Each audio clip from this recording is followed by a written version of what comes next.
que estamos con todo ok.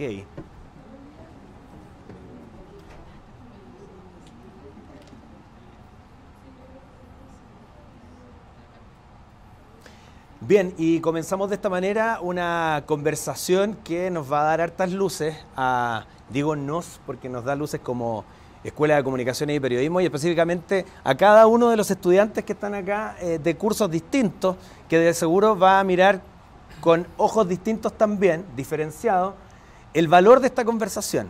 Y hago énfasis en la palabra valor de esta conversación porque son consejos prácticos de algo que estamos estudiando aquí en el aula, con tecnología, con tiza, con pizarrón, se me cayó el carnet con lo de la tiza, con plumón en realidad, pero por Dios que sirve cuando un equipo que ha tenido las patas en la calle te da otros términos de cómo es esta profesión que llamamos periodismo. Y a lo mejor esta figura que uso del aula de clases tiene que ver con algo en particular, porque Rodrigo Pérez y Gonzalo Barahona, que son compañeros de equipo de Televisión Nacional, en particular Informe Especial, vivieron una situación muy compleja en Venezuela hace un tiempo. Rodrigo fue alumno mío en la Universidad de Eco Portales. Claro que sí. Y eso ya... Era en parte responsable. En parte responsable. Sí, y eso ya dice que soy muy viejo. Monstruo. Qué terrible. Bienvenido, Adolfo Ibáñez. Muchas gracias. ¿Cómo están? ¿Qué tal? Hola. ¿Cómo les va? Gracias. Bueno, espero que les pueda servir un poco la conversación, que ustedes saben que el periodismo muchas veces se puede enseñar en la sala, pero también se hace harto en la calle. Entonces, me imagino que acá también los motivan harto a poner en práctica los conocimientos permanentemente. Así que ojalá que les sirva. Está en el espíritu de lo que buscamos siempre. Partamos por esto que fue noticia, que hizo generó harto comentario en el propio canal, en TVN, pero también en otros medios. La situación que vieron en Venezuela, Rodrigo, Gonzalo, ¿cómo la recuerdan? Bueno, fue una situación compleja. Yo creo que de hecho es la más compleja que nos ha tocado vivir. Claro. Con Gonzalo trabajamos juntos hace hartos años ya. Veníamos del equipo de La Mira de Televisión, que era el programa de investigación periodística de Televisión.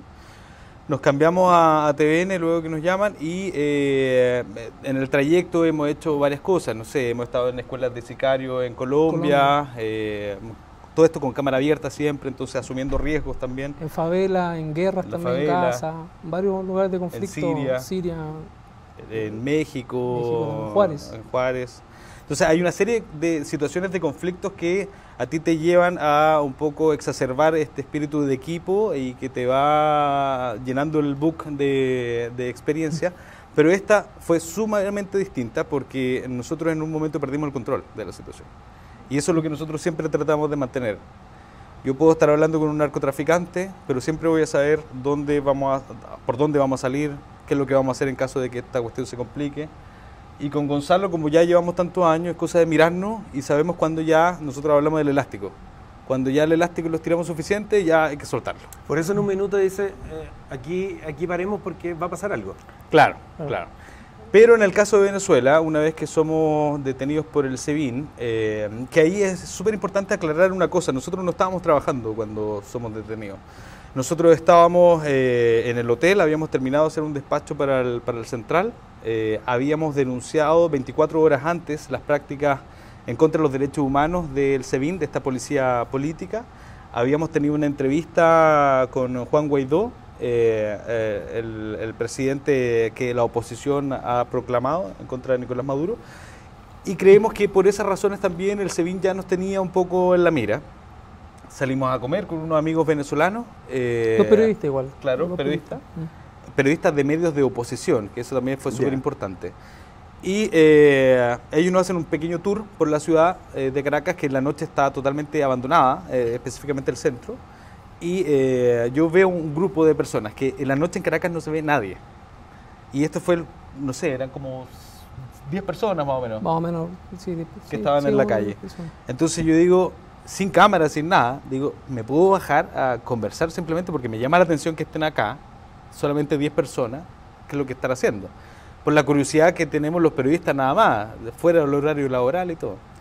Y nos bajamos, me escuchan el acento, yo creo que alcancé a decir unas 3 palabras y aparece una persona de civil, sin identificarse. El tipo estaba armado y nos habían hablado nosotros de los colectivos, que son grupos de personas civiles, pero que son armados, son especies de grupos paramilitares que apoyan a Nicolás Maduro. y nos separan y empiezan a allanar el auto. Según ellos, en búsqueda de bombas, de armas que nosotros teníamos en el auto, según ellos. Con ese argumento nos hacen entrar a un perímetro de seguridad de Miraflores. Sin identificarse todavía, sin identificarse, sin o sea, nada. hasta ese momento podía haber sido un secuestro. Una persona armada que llega y limita tu libertad. Digamos. Y que es súper común en Caracas. Que es súper común.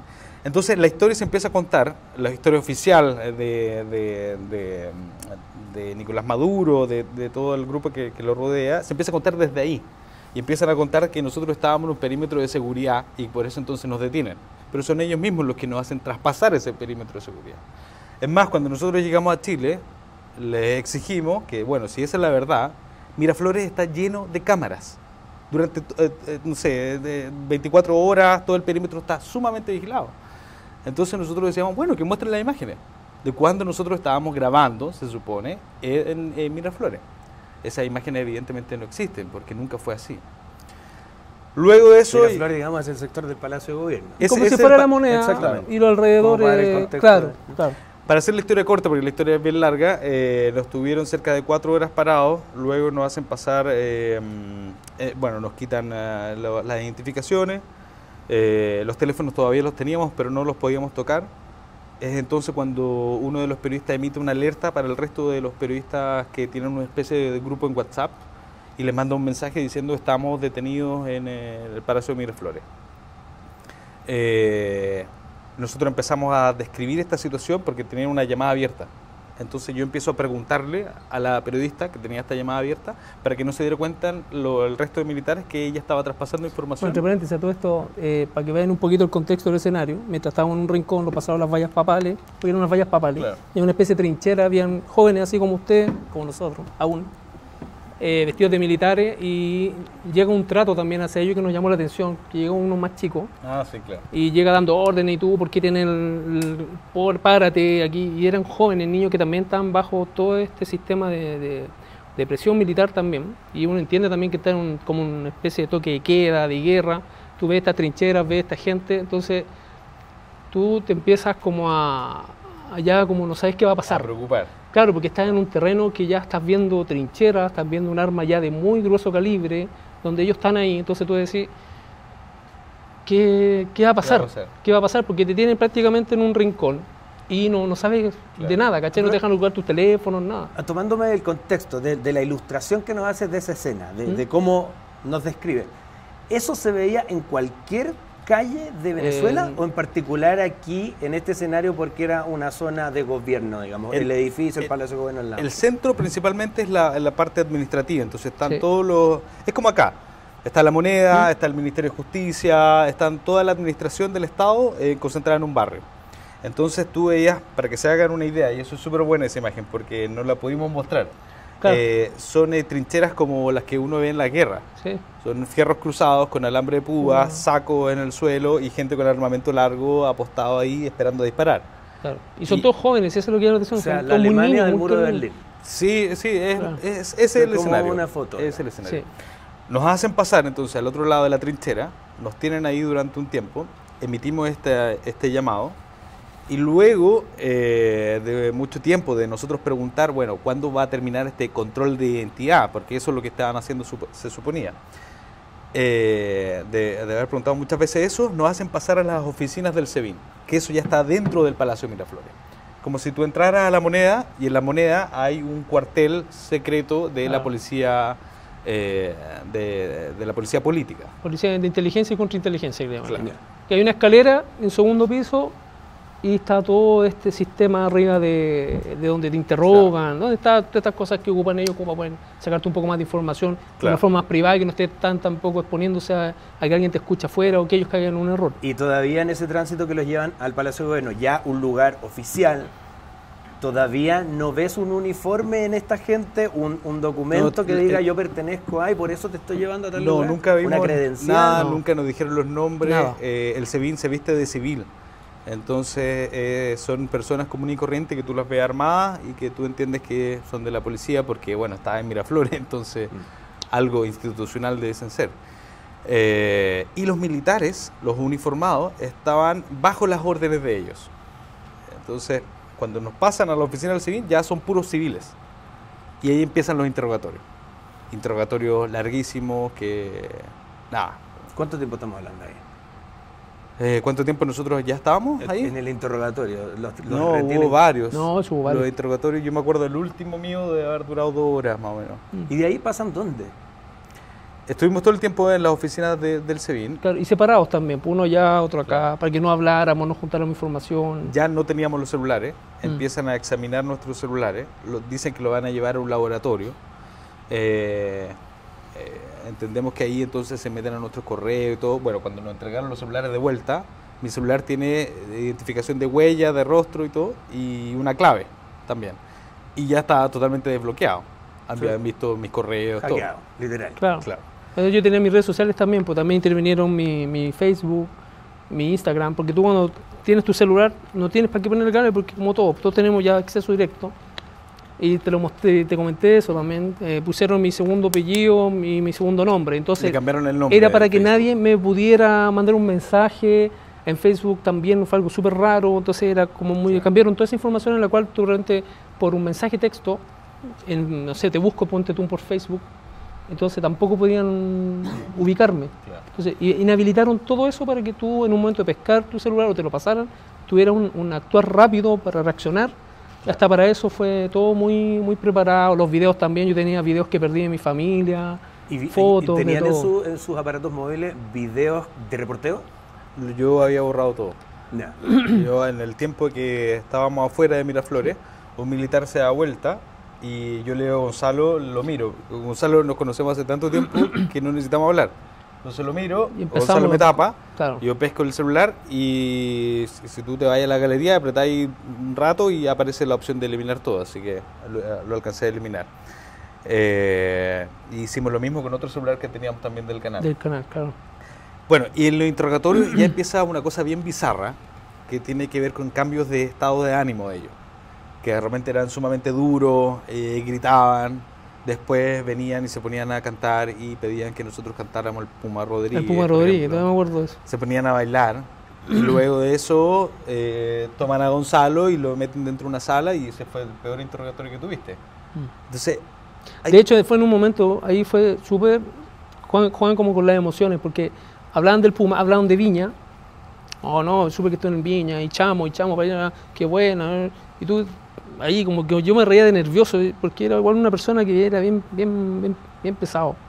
Y en un momento cuando yo dije, ya esto se calmó, pum, para adentro.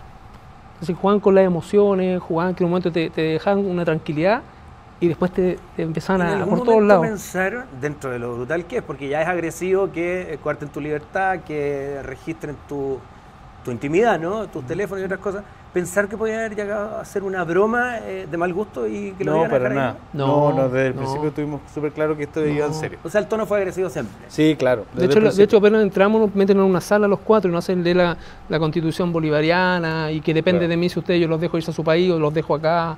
Empezaron súper fuerte al tiro, a bajarnos mucho Claro. emocionalmente. Y aparte de eso está el antecedente, que hay varios periodistas que han sido acusados de espionaje, que han sido Terrorismo acusados de confabulación Claro. también. Entonces cuando en un principio nos dicen vamos a buscar su auto, vamos a llenar su auto en búsqueda de armamento y bombas, tú ahí ya no sabes qué va a pasar. Pueden perfectamente poner un arma y después decir, bueno, lo pillamos con un arma en el auto. O inventar en un acta diciendo que tú andas con tal cosa y la tienen Nada de ahí. eso pasó, listo. afortunadamente. No, Gracias a Dios no afortunadamente no. estaríamos acá. Ya, ¿y en qué momento se pueden comunicar con la gente de TVN? En ningún momento. En ningún momento. Nunca. No.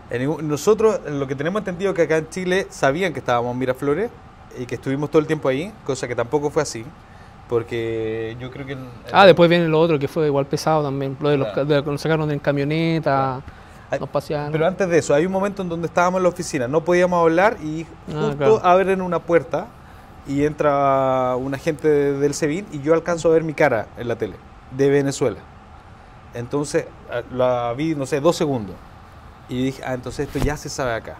Luego de eso nos toman, nos Sí, porque suben a estaban viendo unas como un matinal. Claro, nos suben a unas camionetas y nos sacan de Miraflores. Y nos empiezan a dar vueltas por Caracas. Nos llevan a un edificio que se llama el Edificio del Silencio, que ya el nombre no era O sea, muy, el nombre no es muy muy grato. promisorio. Claro. No dejaban que la gente nos mirara en la calle. Y no podíamos hablar tampoco. no podíamos hablar. No mirar tampoco a empezaron a nadie. sacar fotografías. Claro.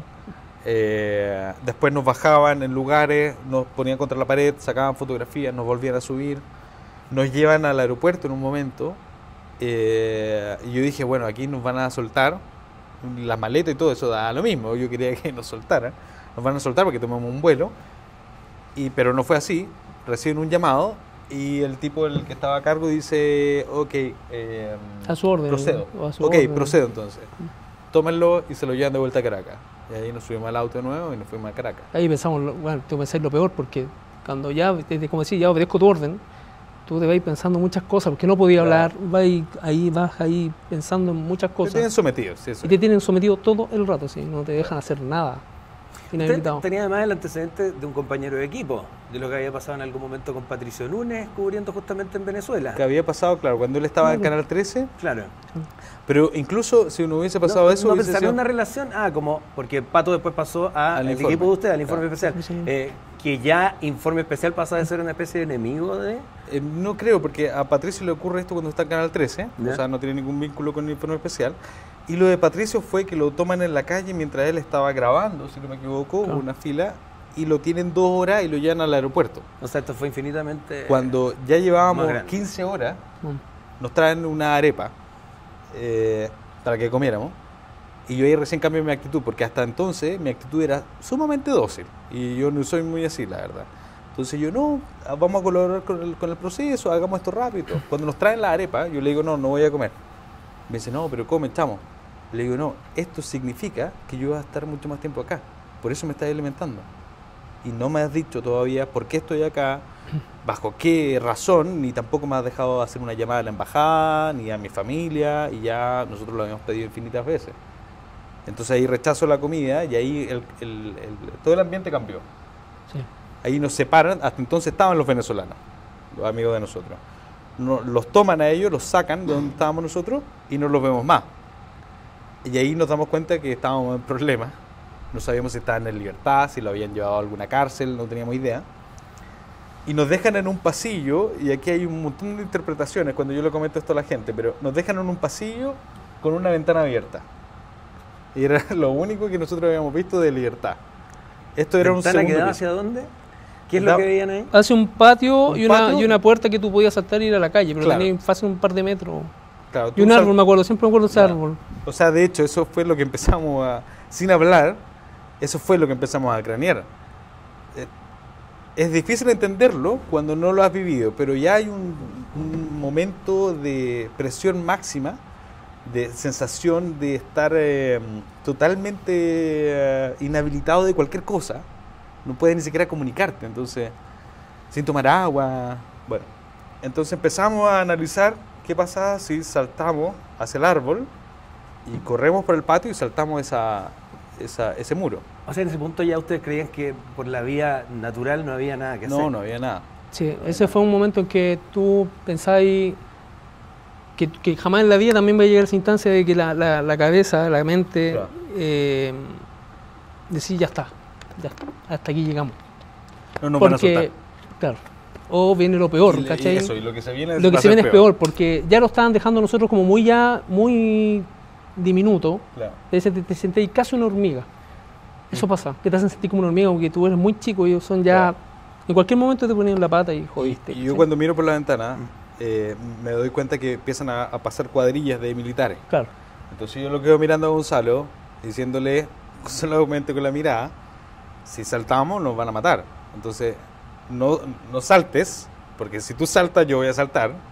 Y ahí o sea, en nos un van a momento matar. yo me vi con más ganas que Rodrigo y hacerlo porque termina- estaba muy desesperado. Termina siendo la profecía autocumplida. O sea, algo sospechoso tiene si estás saliendo por ahí. Y claro, lógico. podía- Y se pueden Arrancaron agarrar por la de eso. ventana y- ¿cachai? Entonces, Oye, y en esto partía la historia, Rodrigo, contando que ustedes no estaban reporteando en ese minuto, habían salido a mirar con la curiosidad de cualquier persona que se acerca a ver un grupo que le llamaba la atención. En particular, para reportear, ¿necesitas hoy día en Venezuela alguna especie de permiso especial? Bueno. Me refiero a que el hecho de hacer énfasis en que no estabas reporteando es porque no estabas transgrediendo algo que está normado allá. ¿Tú hablas como de la visa? Particularmente de algún tipo de autorización que requiriese. Bueno, nosotros el ejercicio andamos del con los reporteo. carnets. Claro. Ya. ¿Cachai? Pero sí, en todos los países Todos los países. tú requieres una visa Una visa. para poder ir a trabajar de periodista. El problema con la, no sé si llamarlo dictadura, pero con los regímenes como lo que está ocurriendo en Venezuela, es que justamente para coercionar la libertad de expresión es que esas visas no se otorgan, o es tan complejo poder recibirla, poder obtenerla, que finalmente los medios lo que hacen es ingresar como turista, al país. Y fue justamente lo que hicieron todo el resto de medios. El Mega, ¿qué más? O sea, todo. Estaba la BBC de Londres, todo. estaba, no me acuerdo, los argentinos que iban en el avión. Todo. Y todos ingresamos, porque nos íbamos escuchando. Íbamos todos en grupo en el avión y resulta que al llegar a la fila de Policía Internacional, todos se dividen. Y la estrategia de todos era, bueno, el que entra se queda adentro y no vuelve a buscar al compañero. O sea, Claro. y eso era de los argentinos, de todos los medios chilenos, y como te digo, estaba toda la prensa del mundo allá. Y muy pocos habían logrado la visa. Si no me equivoco, la agencia F tenía una visa. Y los franceses también, de Le Quotidien, del programa de Jean Barthès. Yo te lo pregunto porque si en algún momento el interrogatorio, al tratar ustedes de identificarse y decir qué están haciendo allá en Venezuela, que no son ni terroristas ni ninguna amenaza que dicen que son, dicen, somos periodistas, estamos trabajando, somos de un equipo de prensa, Sí, claro, sí. y les preguntan ellos vieron por las este notas de permiso, nosotros. ¿les preguntan por este permiso? No nos pregunten nada. No, de hecho, lo primero que yo escuché, y ahí tú te das cuenta que el problema no es la prensa, sino la tendencia. Dijeron, vamos a ver de qué tendencia son sus medios. Y Ya. luego vamos a ver qué es lo que pasa con ustedes. ¿Qué significa eso? O sea, ahí hay una coerción a la libertad de expresión, pero a cierta tendencia. Cierta tendencia que por lo demás es bien absurda. Yo he trabajado con Gonzalo en reportajes acusando a militares que han atentado contra los derechos humanos, como en el caso de Quemado. Hemos estado haciendo reportajes como por ejemplo el Concripto, que fue testigo de la muerte de Víctor Jara. Pero cuando tú estás en estábamos en la mira, cuando Claro. estábamos en Chilevisión. Cuando tú estás en ese contexto, piensan que porque tú estás acá informando las cosas que no informa el medio local, tú eres entonces de derecha. Y tú eres un medio de derecha.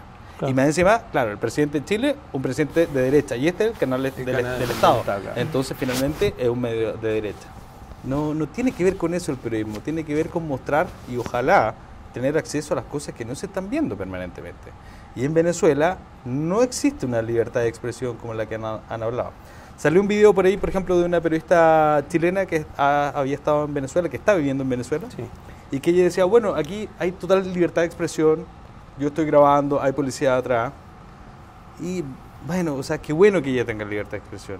Para mí eso es lo más importante dentro de los derechos del hombre, la libertad de expresión, porque eso es lo que garantiza el cumplimiento de todo el resto de los derechos. Pero lo que ella, por ejemplo, no dice en el video es que ella trabaja para, ya se me olvidó, la Telesur, perdón, Telesur. Telesur tiene todos los accesos que a nosotros nos encantaría tener. Pueden entrar y salir de Miraflores las veces que quieren, porque es un canal que ellos consideran un canal oficialista. Entonces, evidentemente, ningún policía va a hacer nada en contra de un periodista de Telesur. Bueno, dando un contexto, fue el gran proyecto de Hugo Chávez, Claro. y de los gobiernos afines, la creación de Telesur como una Claro. especie de CNN, pero no del capitalismo norteamericano, sino del sur. Por lo tanto, tiene un arraigo político con ese Claro. sector, sin duda alguna. Claro, entonces, bueno, finalmente te enfrentas en una cobertura como esta, que no es Afganistán, que los chilenos no tienen una sola visión sobre esto, sino que es un conflicto mucho más próximo y sumamente politizado. Te enfrentas en una cobertura de esta que finalmente te instala la opinión pública en una trinchera. Ah, tú dijiste esto, entonces estás de este lado. No es necesariamente eso. Lo que ocurre es que hay cosas que están pasando y tú las tienes que mostrar, nada más que eso. No hace falta ser muy talentoso del periodismo para darse cuenta que hay un problema en Venezuela hoy día.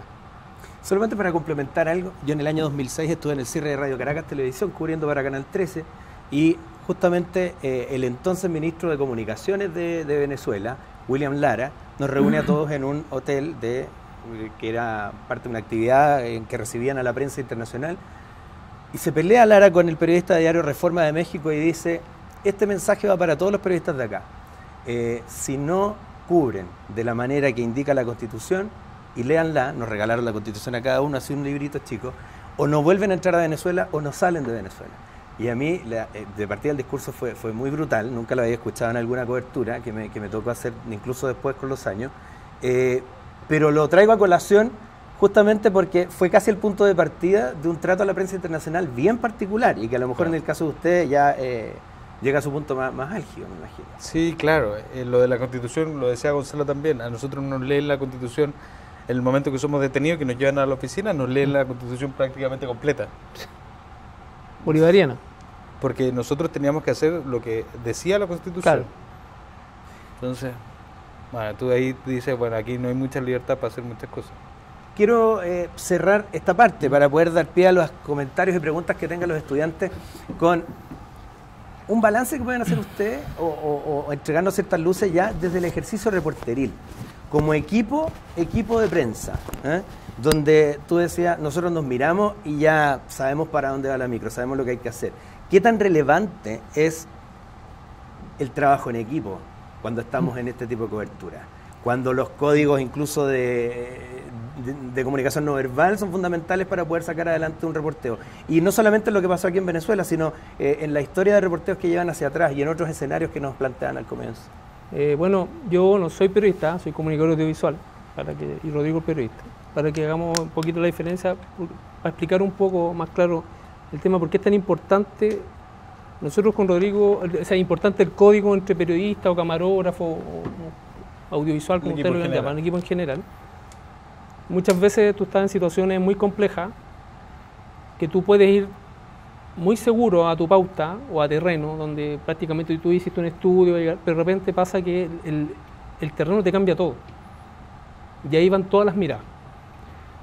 Yo con Rodrigo nos miramos y decimos, no es lo que no... Hay que cambiar rápido el sincronismo, hay que cambiar rápido la mirada, hay que abordar de cierta forma a la persona que vamos a grabar o abordar un reportaje.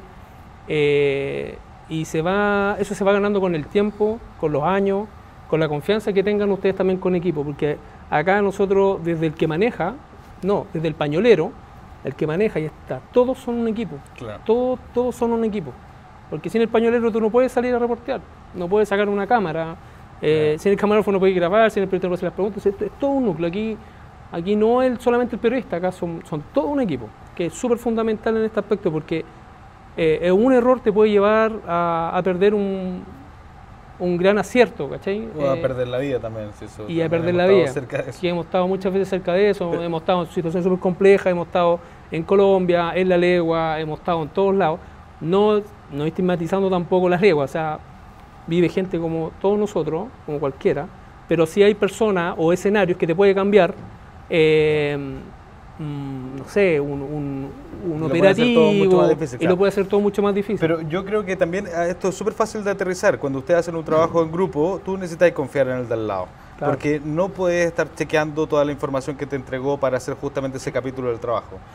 Cuando ustedes van, no sé si les han tocado ir a cubrir una marcha de estudiantes donde hay piedrazos, donde sale el guanaco. Bueno, ahí entonces... La mayoría está en primero, todavía no han... Bueno, les va a tocar. Les va a tocar porque eso ocurre todos los años y varias veces. Pero vayan, pesquen una mini. Y cuando les toque, entonces aquí lo importante no es, bueno, esa es mi visión, lo importante no es quién aparece en cámara o quién firmó la nota. Lo importante es que si nosotros como equipo decidimos hacer esto, entonces que nos vaya bien y que la reventemos y que logremos cosas que los otros no tienen. Esa es al menos mi visión. Para eso necesitamos todos remar hacia adelante. Y en un bote está al frente, al medio y atrás. Da lo mismo en la posición que esté, porque todos tenemos que remar para adelante.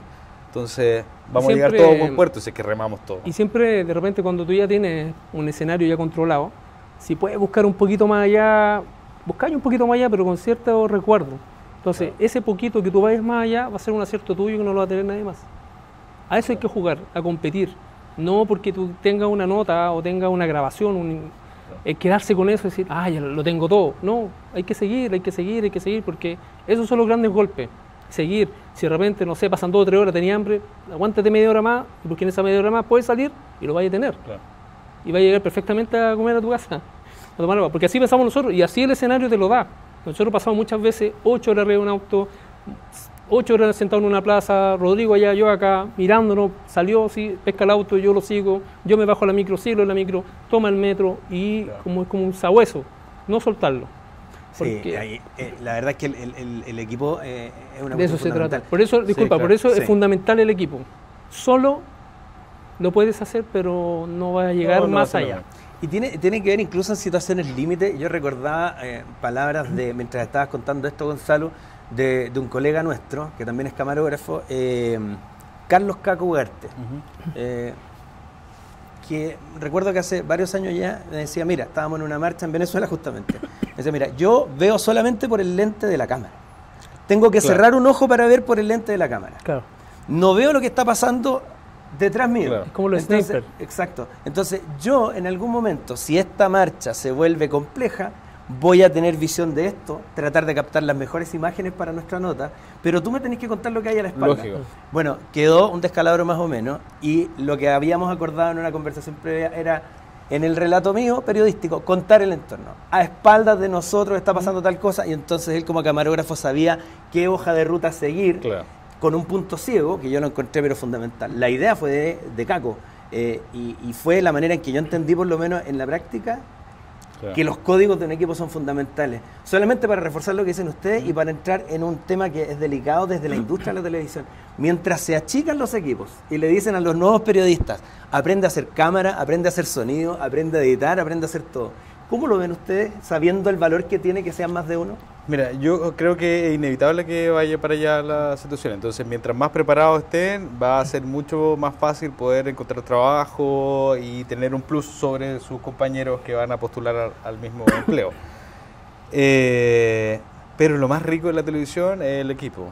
Eso es lejos lo más rico. Yo no sé si ustedes, por ejemplo, ahora han visto que sacamos nosotros el día martes, el primer capítulo, de un empleador que torturaba a su trabajador. En eso estamos trabajando con Rodrigo, Claro. y tengo que salir de allá ahora. Claro, por eso de hecho un postergamos rato. el jueves El pasado. jueves, por eso postergamos, claro. El jueves pasado que teníamos que venir, Claro. lo postergamos porque justo teníamos el dato de que Hugo La Rosa iba a salir por una ruta y nosotros lo íbamos a enganchar en ese momento y lo íbamos a interpelar. Claro. Entonces, por eso no pudimos venir porque estábamos ahí esperando a Hugo La Rosa.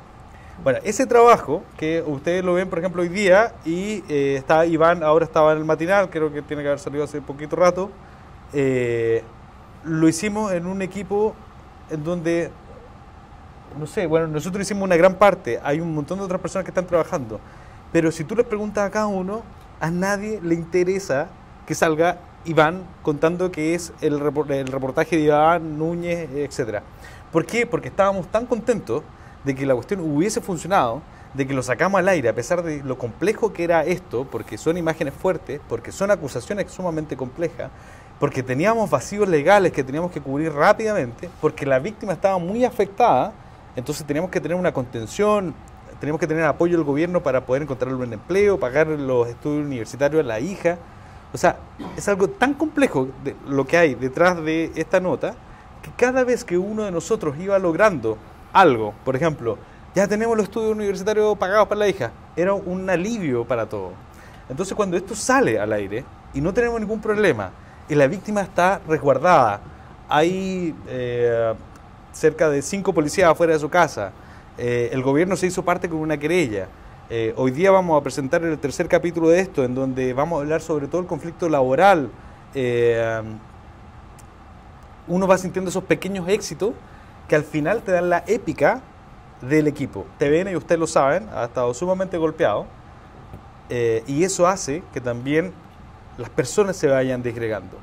Cuando uno tiene un golpe, no sé si llamarlo golpe, pero bueno, un golpe como este, la épica y el espíritu de equipo vuelve.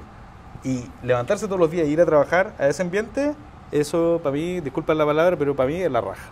Sí. No, estamos en confianza, no hay ningún problema.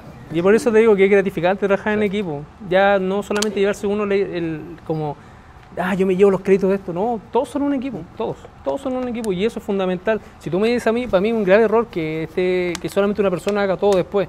Me encuentro que es un error tremendo. Porque se pierde mirada se pierde mirada y para una pura persona se le pone súper complejo, porque tú de repente, no sé, más adelante ustedes pueden cubrir política, como ir con el presidente, pueden ir a situaciones complejas, no sé, tú, no sé, que te vamos a mandar, no sé, a Yemen, no sé, el conflicto de Yemen, Siria, no sé. Tú solo es como, no, ¿cachai? Tú a esos sectores tienes que ir con alguien. A mí me parece la raja también que hablen los estudiantes. Chiquillos, ¿algún punto de vista? ¿Pregunta? Hola. En realidad tengo dos preguntas que están bien relacionadas. Primero, me llamó la atención lo que dijeron respecto como a este fin justifica los medios, como todos los medios estábamos acreditados y fuimos igual. Como, imagino que fueron con viceturista, no sé. ¿Cómo el canal o qué medidas toma el canal que ustedes representan para protegerlo a ustedes como periodistas? Van a un lugar difícil, van, como ustedes plantean, casi que mintiendo. Entonces, ¿cómo el canal se carga con ustedes? ¿Qué medidas toma? Y lo segundo, ¿qué consejos nos darían ustedes a nosotros como futuros periodistas cuando tengan que abordar lugares más difíciles, cuando hay que llegar a lugares donde la libertad de prensa está cortada, donde es peligroso estar en la calle reporteando o no, en este caso? Eso me sorprende. Sí, con respecto a lo primero, nosotros podemos discutir sobre si esto es una dictadura o no, pero sí hay un gobierno que tiene varios poderes del Estado capturados. Entonces, vamos a hablar de un régimen. Este tipo de estrategias, por ejemplo, el no entregar las visas turísticas, son las estrategias del gobierno para coartar la libertad de expresión. ¿Cuál es mi reflexión? Esta es personal. ¿Qué es lo que hace un periodista frente a esa coerción a la libertad de expresión? ¿La asume y no lo informa? ¿No va? ¿Y se queda entonces con lo que están informando los medios locales? ¿O asume el riesgo, lo conversa con su jefe, tu jefe te dice, bueno, ¿estáis de acuerdo? Aquí esto va a ser riesgoso. Y tú dices, bueno, sí, dale, yo creo que hay que hacerlo. Y entonces tomamos la decisión de ir. Y ahí creo que responde un poco la segunda pregunta, ¿no? ¿Qué es lo que hace el canal? Esto primero no es una imposición. Yo quería ir a Venezuela hace mucho rato, mucho rato, porque yo sentía que ya se estaba generando algo que era sumamente interesante para la región y que es sumamente anacrónico también para la región. Se ve una especie como de guerra fría finalmente en el conflicto de Venezuela. Y quería estar ahí y quería mirar con mis propios ojos qué es lo que estaba ocurriendo. Si es que realmente la gente se estaba muriendo de hambre en las calles, quería verlo yo. Entonces, bueno, sí, fue una decisión personal. Y volviendo sobre la primera, creo que los periodistas tenemos que ir en contra de esa coerción a la libertad de expresión, en donde quiera que sea. Cuando hay una persona que no quiere que tú, como periodista, que tú entres a su mundo, es porque hay algo que tiene que ocultar. No estoy hablando de la vida privada. Aquí estamos hablando de un Estado. Es sumamente importante que la prensa esté. Si no tienes nada que ocultar, entonces ¿por qué no entra la prensa de manera libre? Eso.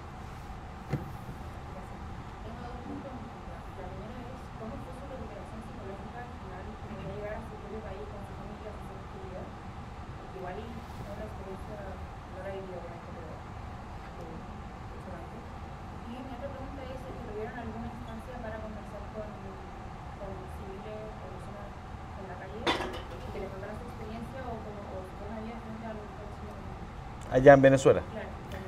Solo para efectos del streaming voy a repetir las preguntas. La primera tiene que ver con la recuperación psicológica después de ese impacto traumático al llegar a Chile, y la segunda, si conversaron con civiles que les contaran su propia situación en Venezuela, cómo es vivir día a día ahí. Claro. Con la primera no sé, yo creo que para trabajar en esto hay que tener un poquito de locura también en la cabeza. No sé si es que nosotros... No sé si me recuperé. No sé si me recuperé o estoy en el mismo estado de siempre. Lo que pasa es que con tanta cosa que tú has hecho para atrás, encuentras con cosas bien complejas y bien al límite. O sea, no son todas, porque tú haces de todo también. Pero cuando ya tienes como una cierta, ¿cómo te puedo decir?, repetición de cosas bien frías y adrenalínica, ya lo procesas de una forma. Al principio sí, que queda un poco la cabeza, ¿cachai? Y fue difícil. Y fue difícil, claro. Y la segunda vez igual, como que lo procesáis. Y la tercera es como que ya, empieza a agarrar el gusto, ya puede llegar ahí. Pero también siempre teniendo un control de que también puede pasar algo. Entonces, sí, con el tiempo, claro, te afectan cosas, ¿cachai? Ahora último afectó mucho también que te hagan tanta pregunta, que estés en un lugar que no es tu país. Y es un conflicto que está bastante duro igual. Entonces, nada, de a poco tú vas como Sí. retomando, no hemos estado mucho en cosas psicológicas. Yo creo que eso está presente y no está tratado todavía. Claro. Eso, para ser sincero. Y de respecto a lo segundo, lo más impactante de la gente allá en la calle, voy a ser breve con esta respuesta, De veras. es que la misma gente, con una, creo yo, ignorancia también, nos decía a nosotros, lo mejor es que entren los militares y que se tomen el poder con un golpe de Estado, sin saber lo que ocurrió acá en Chile, justamente por esa acción. Entonces, hay una opinión mucho más beligerante allá que la que nosotros mismos debiésemos tener acá. Eso. Claro. Entonces, ahí...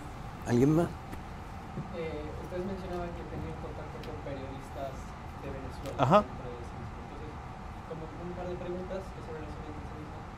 ¿Cómo ven que está el estado de la prensa en ese país? Como viendo su experiencia, ¿creen que los periodistas dentro de Venezuela viven con miedo o que están como conscientes de lo que van a experimentar si se arriesgan demasiado? ¿O ven que hay mucha ambigüedad, que algunos fuentes actúan con riesgo y otras no? ¿Cómo ven que está el estado actual de la prensa venezolana? El estado actual de la prensa venezolana. ¿Se Sí. arriesgan o no se arriesgan los periodistas? Se arriesgan, los compañeros de nosotros, Michael y Ana, son dos jóvenes que de verdad son súper jóvenes, Sí. pero son sumamente arriesgados. Lo que no les quita el miedo.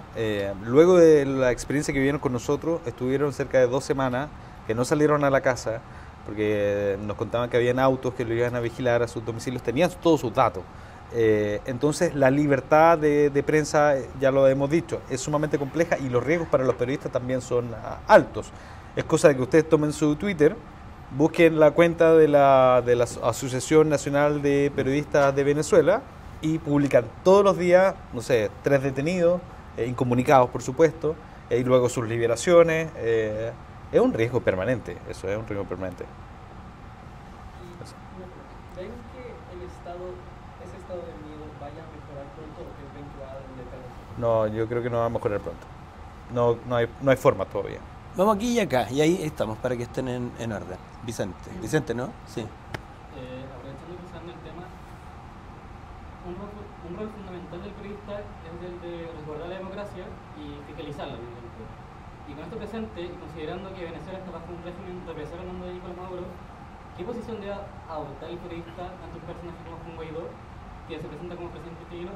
Esto considerando que no ha sido elegido democráticamente, pero para muchos es la opción más favorable para Venezuela. ¿O cuál debe ser nuestro rol como periodistas frente a esto? Ya, para el streaming voy a repetirla. Sí, claro. Voy a tratar de ser tan claro como fue aquí nuestro estudiante, porque muy buena pregunta. Sí. En el rol del periodismo de proteger la democracia y fiscalizarla, Claro. ¿cómo pararnos frente a Juan Guaidó, que no ha sido elegido democráticamente, pero parece un camino viable para muchos?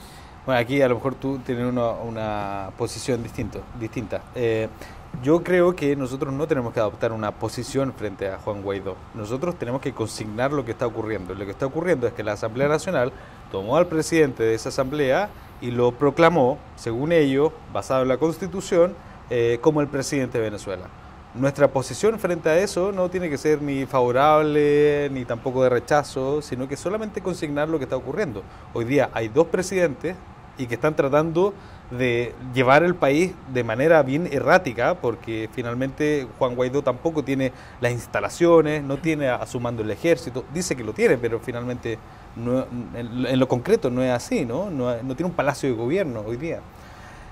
Entonces, finalmente, al periodista yo creo que no le queda más que consignar lo que está ocurriendo. Hay una crisis y una polarización extrema en el país y hay un líder opositor que, por cierta parte de Venezuela, para ellos es el presidente.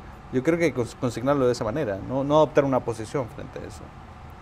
Yo no estoy de acuerdo. No, solo porque él dijo eso. Nada. Gonzalo, ¿alguna cosa que quieras? No, yo creo que... Sí.